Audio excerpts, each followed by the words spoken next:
Today I'm lowering my 2013 Terrain, putting nose type springs in there from the 07 Saturn Vue. There's a video on the internet about doing this and about what to do with this snubber right here. Well, I discovered something while I was doing this. I saw the hex on there and I decided, I wonder if that turns. Well, here, we're going to have to set the camera down for a second.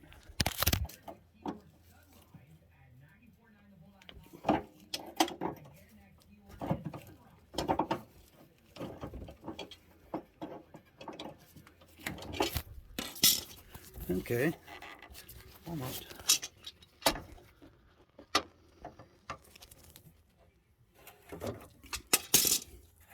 There we go. Now, that just threads out of there. You can see that whitish looking piece. It's a giant plastic bushing, like a spacer. Okay, so take that.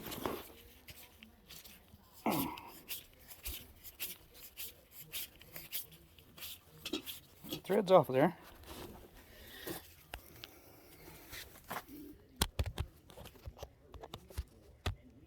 Kind of new at this video thing, so have some patience.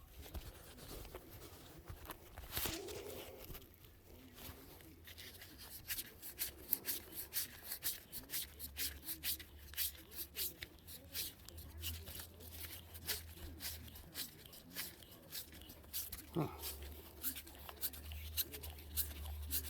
The other side wasn't as hard. When I say the other side, it's because I already did the other side, so I'm going to test my theory before I shared it. Okay. So, if you were to take the snubber off, you'll have just a hard piece of metal. And when it bottoms out, it's going to hit that piece of metal. Okay. So, instead what I did was, come over here, put the threads back in the hole. Okay, that snubber is about, oh, I don't know, 1.25 inches or so, 1.5 inches. So we go up in here and we thread this bad boy all the way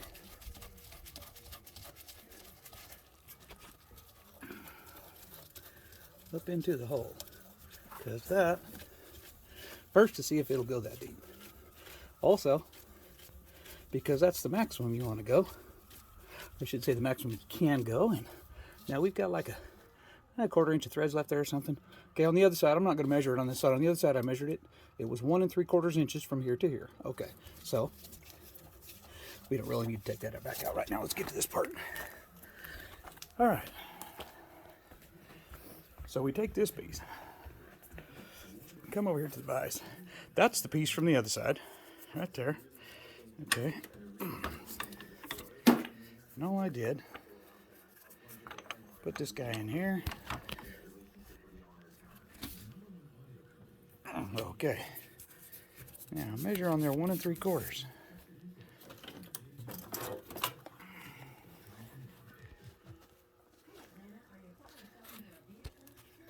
I obviously need a camera stand. This is crazy. Okay. 1 second here.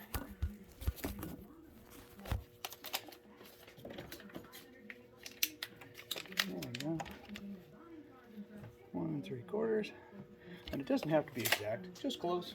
Because first of all, the piece is made out of rubber when it hits. It's already shorter than it's supposed to be. So there's a whole lot of different variables here.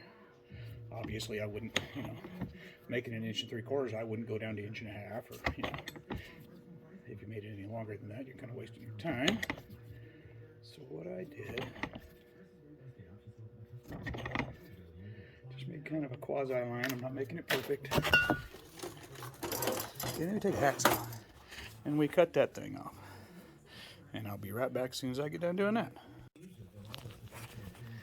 Okay, here we go. Cut's done. That's what comes off. So what you end up with here is, okay, without removing the rubber, you still have some cushion. So if and when it hits that bottom out bushing, it's not going to make a nice clattering noise when it hits the metal or hurt anything. But you've allowed a little bit more travel so it doesn't bottom out too soon. And you pull the bolt out, you put this back on, and you screw it right back up in there. Where am I? There it is. screw it right back up in there, make it nice and tight, and you still have a functioning bumper. Well, that's all I got for this project. I'm not going to bother with how to do the springs and all that. There's videos out there on that. Anyway, just something I discovered on my way. Y'all have a good one. Bye-bye. Okay, a little bit farther into the project here. Okay, you can see the hole in that rubber ring seat there. So, I guess I should have got new ones. Maybe good information for someone else who's going to do this. The other thing is I believe when I took the ring off, the spring on the other side, the ends of the coils were towards the outside of the car, which is the unsprung side of the spring as the arm goes up and down. This side, the end of the spring was toward the inner side of inboard of the car, and that's the side that is closest together all the time as the suspension is going up and down. So I suspect that's what killed that, was because the end of that spring was digging into that 100% of the time. So anyway, food for thought.